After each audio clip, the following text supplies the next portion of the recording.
Hello. In this series, we're looking at the changes that are coming in under the Procurement Act and what organisations can start to do now to prepare for when the Act comes into force in October. I'm here today with Marc and with Millie, and we're looking at exclusion. From October, the grounds on which a bidder can be excluded from a procurement process are going to be expanded. We're going to have more mandatory grounds for exclusion, so corporate or individual offences, and also an expansion of the discretionary grounds, so things like previous poor performance of a contractor. And Marc, one of the areas where we're going to see quite a significant change is in relation to competition law infringements. Yeah, absolutely, and it is a big change. So what, in particular, the mandatory exclusion grounds now include having to disclose to a contracting authority previous cartel infringement behaviour. So that's price fixing, being involved in any bid rigging behaviour where the competition authorities found that to be prohibited, which obviously is a focus given the procurement regime, and also market sharing and customer allocation behaviour.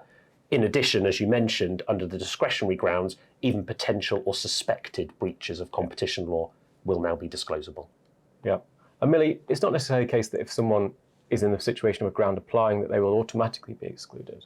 Yeah, so the way that the exclusion provisions under the Act are going to work is that if one of these potential exclusionary grounds does apply to a supplier, then it will be incumbent on the supplier, in order to not be excluded from procurement, to show that the circumstances giving rise to that offence aren't going to reoccur. So taking a practical example of a bribery offence, in order to show that the bribery offences aren't going to happen again, they might want to look internally at training policies, policies in general for the supplier, as well as internal people management for those involved in the offence. And Marc, I wonder from a competition law infringement perspective whether that's going to look quite similar. Yes, absolutely it is, and we're already advising companies in exactly that space at the moment to make sure that their policies are up to date, to make sure that they've got regular training, and specifically in relation to previous cartel behaviour, to make sure that that training and those policies are targeted at the individuals and teams so that the authority has confidence that the issue won't be repeated again, and to use the competition regulators' language, that there is now a positive culture of compliance throughout the organisation.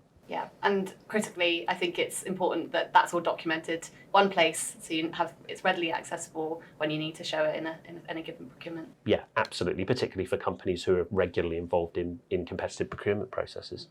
Thanks, Marc. Thanks, Millie. Lots to think about. And if you have any questions about anything you've heard in this session, or just preparing your organisation for the Act coming into force generally, please do feel free to get in touch with one of our experts.